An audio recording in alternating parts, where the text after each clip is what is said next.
Okay, good afternoon. So yes, as is immediately clear from this title, this is indeed another talk about the dangers of using RC4 in TLS.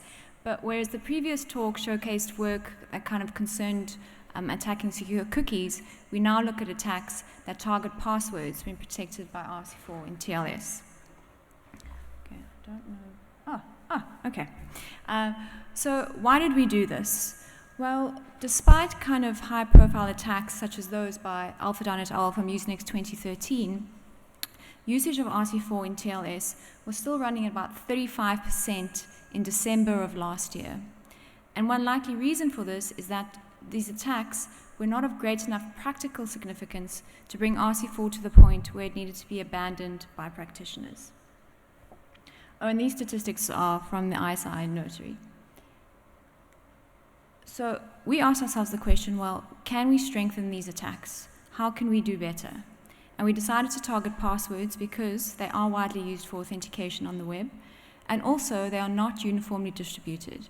And maybe we can use this fact to give us a little bit of a boost and come up with attacks that are more practical.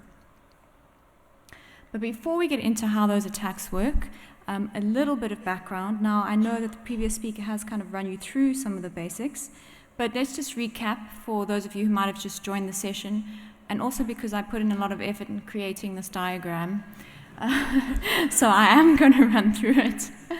All right, so TLS is a protocol suite, which is intended to provide security services for protocols running at the application layer. And you can think of it as being sandwiched between the application layer and the transport layer, and TLS will run over a transport protocol like TCP, and HTTP will run over TLS, and this gives us HTTPS. TLS is largely made up of two sub-protocols, namely the handshake protocol and the record protocol. And one of the jobs of the handshake protocol is to negotiate keys that will be used by the record protocol to provide confidentiality for application data as it moves between the server and the client, and between the client and the server. So RC4 in this handshake, so in the handshake, RC4 can be negotiated as the mechanism to provide confidentiality, and then the handshake will spit out two 128-bit RC4 keys to be used by the record protocol. RC4 is an additive stream cipher, so that means that a byte of ciphertext is created by XORing a byte of plain text with a key stream byte. And something to keep in mind here, that the first 36 bytes that are going to be protected by RC4 is the finished message. This is important for our attacks because, as you'll see later on, this actually means that we can't target this field. Okay, on the surface, RC4 might be a really nice choice. It has a very simple, elegant structure, it's fast, it's been around for a while, so it's kind of compatible with a lot of legacy implementations. But RC4 does have a problem. It has a biased key stream. And it's what I like to think of, and some other people, as a fingerprint. And we can use this fingerprint to mount plaintext recovery attacks. I'm not going to run through why those biases exist, but this just gives you kind of a graphical evidence of the fact that there are these biases. So on the top, you're looking at single byte biases. And ideally, what you would like to see is kind of a straight line at 2 to the minus 8. On the bottom, we're looking at some double byte biases. And what you want to see in those heat maps is virtually no color at all. But this is not the case in RC4. So how do we use this fingerprint to help us recover plain text? Well, in 2001, Manton and Sharir described a ciphertext-only attack where they recovered a byte of plaintext, the second byte of plaintext, by using the fact that the second byte of the RC4 keystream was highly biased towards 0. Now, their attack needs a number of encryptions of the same plaintext, all using fresh RC4 keys. Manton and Sharir give the example of one email being sent to multiple recipients and the sender sharing a different key with each of those recipients.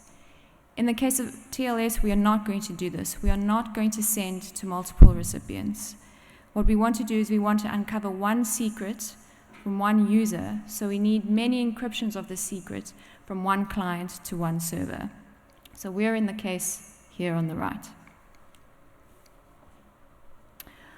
Okay, now the procedure employed by Manson and Shamir was not entirely optimal, and I'm just going to ask you to trust me on that.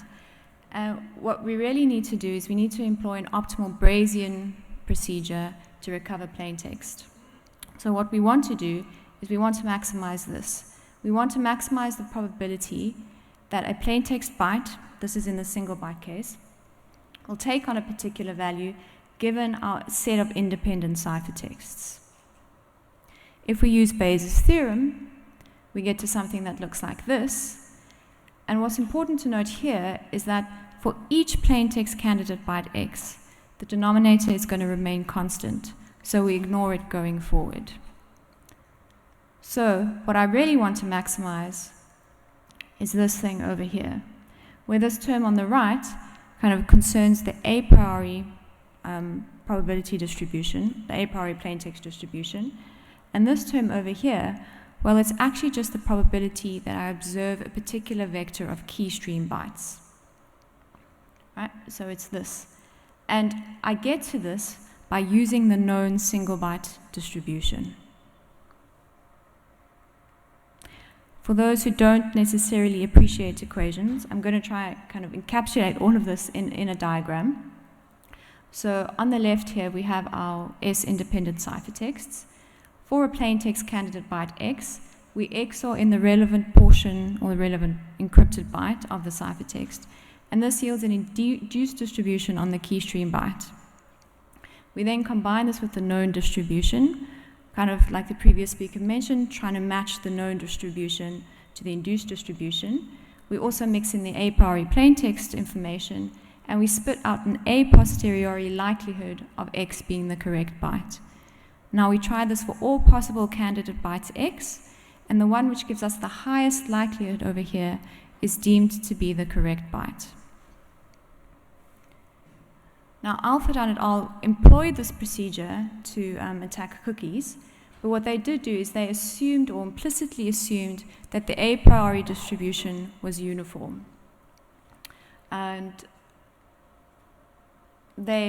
what they did is that they built up a very detailed picture of the single byte biases in the first 256 positions.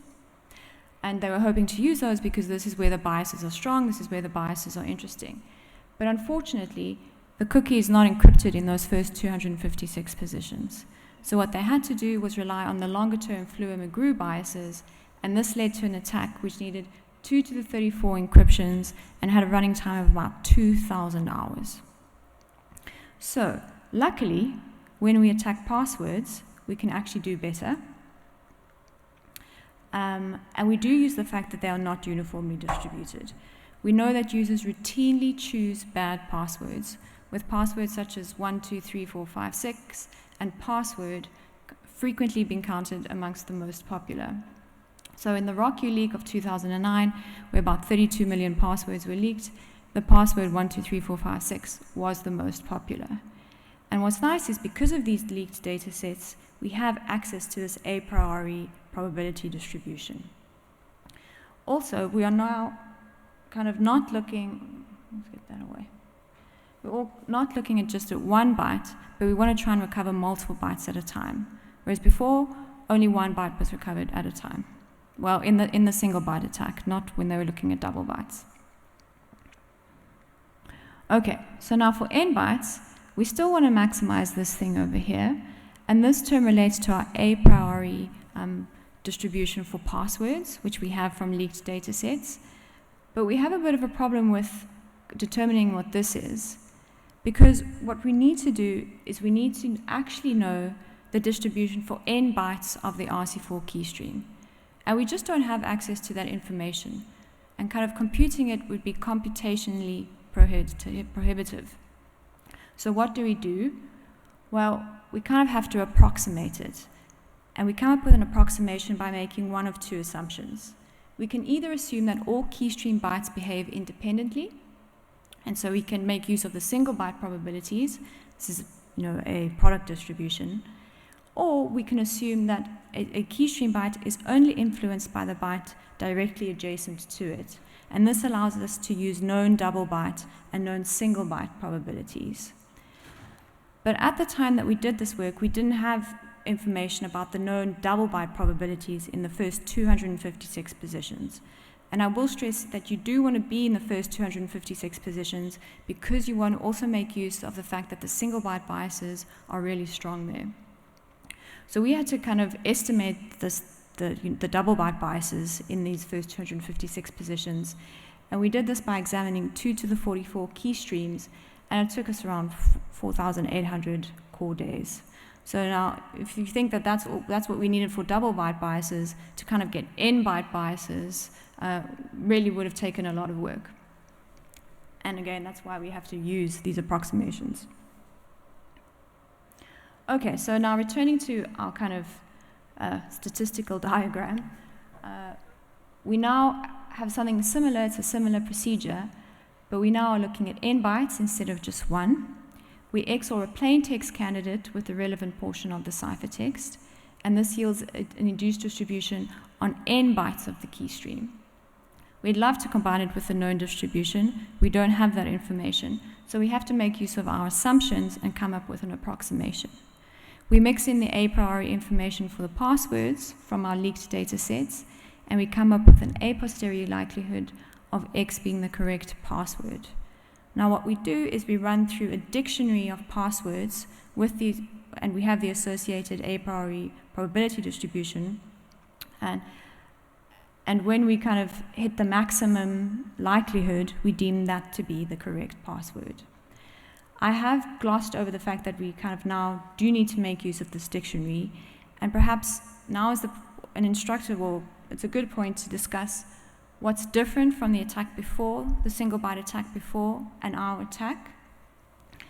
Like I've said, we now focus on recovering n bytes at a time instead of just one.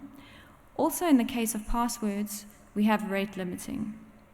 So when I go to a website, I can try a number of passwords, usually more than one, before I get locked out of an account. So what our attack will do, it will actually spit out a list of passwords for us to try, with the most likely password being first. And our attack will be successful if we recover the password within t attempts. We now use dictionaries with the associated a priori probability from the leaked data sets. We can also decide whether or not we want to use our single byte estimator or our double byte estimator. Passwords can also be base64 encoded, and what this will do, this will effectively make what we're trying to recover longer, but it does give us a reduced character set, and there is some redundancy. What we also need to think about in the case of passwords is, do we beat guessing? If we don't beat traditional online guessing attacks, then why go through this entire exercise? I'll get back to that in a minute though. So these kind of form the parameters of our attack, or our attacks, since there are two of them, and we performed extensive simulations of the attack in order to kind of determine its performance. What we did was we encrypted a password from the singles.org leaked dataset and used the ROCU dataset as the dictionary with the associated a priori information. The singles.org dataset, this was a Christian dating site, and it was leaked in 2010, and ROCU was leaked in 2009. This is going to limit our success rate because there are going to be passwords in the singles.org set that are not in the ROCU dataset. But this is more realistic because in a real attack, an attacker isn't going to have, perfect information about the underlying password distribution. Our default parameter for our experiments, we kind of had a password length of 6. We set rate limiting to be 5, and we tried this for various numbers of ciphertext, starting at 2 to the 20 and going up to 2 to the 28. And our success rate was based on, we ran 250 experiments for most of our simulations. So these are some selected results. So here you're looking at our single byte attack and our double byte attack. And you can see that we're actually doing pretty well for kind of high numbers of ciphertexts. So 2 to the 28, 2 to the 26, arguably also a kind of 2 to the 24. But we are capped, obviously, and that's, I've explained, there are going to be passwords that we've encrypted that we're never going to succeed on because they're just not part of the ROCU dataset because we've sampled from the singles.org dataset. Something else to notice here is that the single byte and the double byte attacks are fairly similar. And the reason for that is that when we were looking at the double byte biases in the first 256 positions, we didn't find anything interesting, or we didn't find a lot that was interesting that was not a result of the fact that there were these large single byte biases. Okay, now, do we beat guessing or traditional online guessing attacks? And this was an important question for our work to answer. And we went about answering this question by looking at a well-known metric, a well-known password guessing metric, which is about the number of guesses that you need to break a given proportion of accounts. So on the x-axis, you'll have the given proportion of accounts that you want to break. And on the y-axis, you have the number of attempts or the number of guesses kind of given in log format. This black line over here was for a traditional guessing attack. I will note here that we did try to kind of estimate this metric using our attacks, or using results from our attacks. So again, the black line over there is for traditional guessing, where you have absolutely no ciphertext and you can't use kind of that additional statistical help. And if you're moving down the y-axis over here, you see that your number of attempts decreases, and if you move across the x-axis, your recovery rate increases. So what you really want to be doing is moving towards this bottom right-hand corner. And for 2 to the 22 ciphertexts and upwards, so 2 to the 24, 26, 28, we actually are moving to where we want to be. We want to be in this bottom right-hand corner.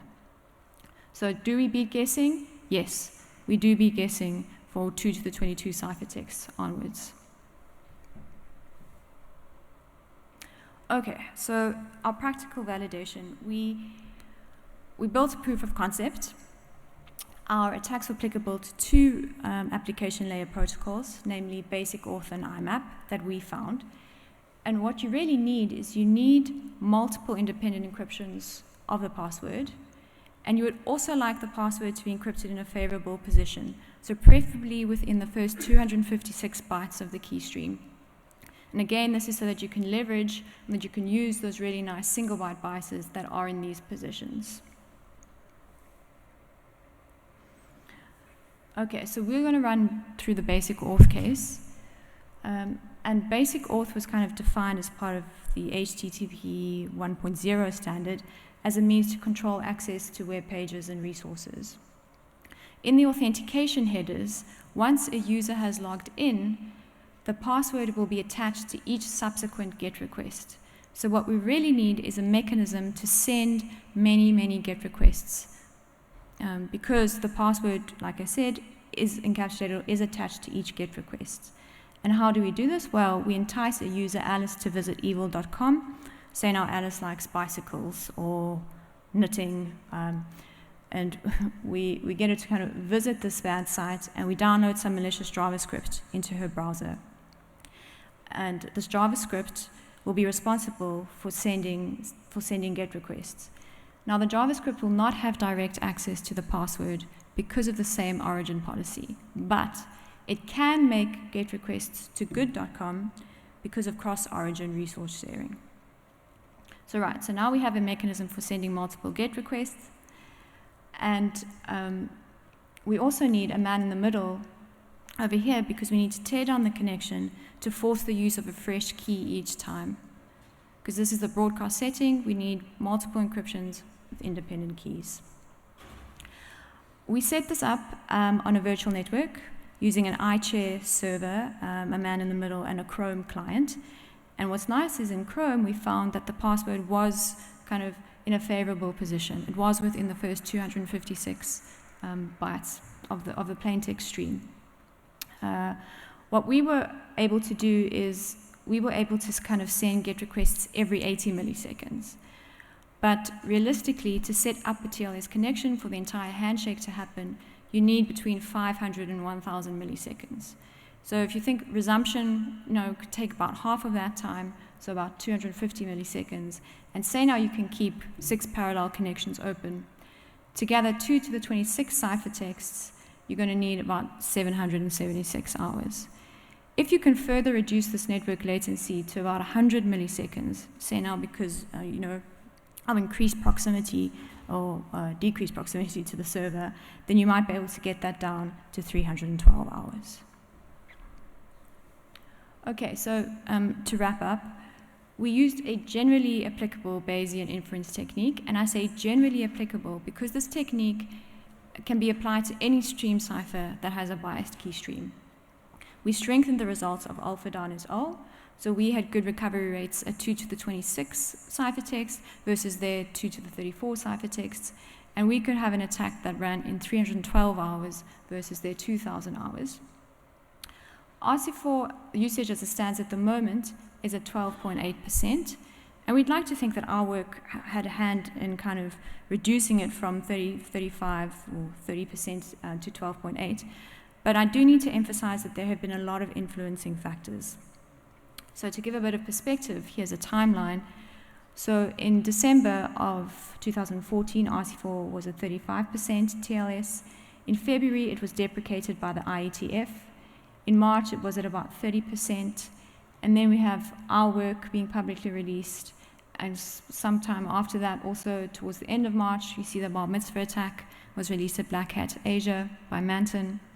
And then in July, the lovely paper by Van Hoofen-Piesens was released, publicly released, and now we have RC4 at 12.8%.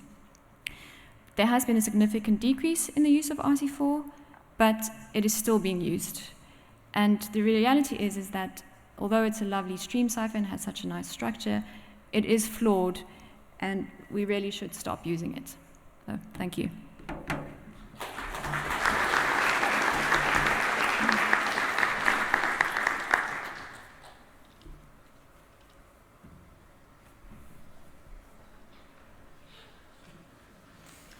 So maybe as a designer of RC4, I should say I support your call to stop its use. It's about time. It's an old cipher now. Oh, yeah. Good work. Thank you.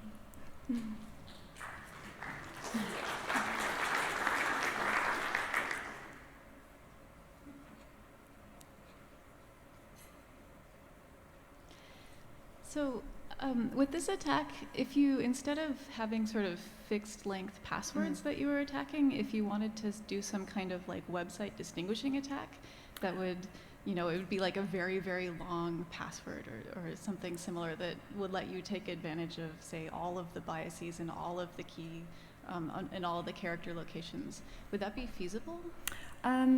So you're saying if instead you kind of consider looking at very long passwords? Well, so if I'm trying to attack people on Wikipedia and distinguish whether they're looking at the Wikipedia article for cats versus dogs, then I can load them myself and I know what they look like. And if I can then maliciously cause their browser to make a large number of requests, can I distinguish the cats versus dogs Wikipedia articles from each other? I don't see why not. I don't see why you couldn't adapt kind of the techniques we use to kind of achieve that. I would have to think more about exactly how you would do it though, but I don't see why you couldn't do that.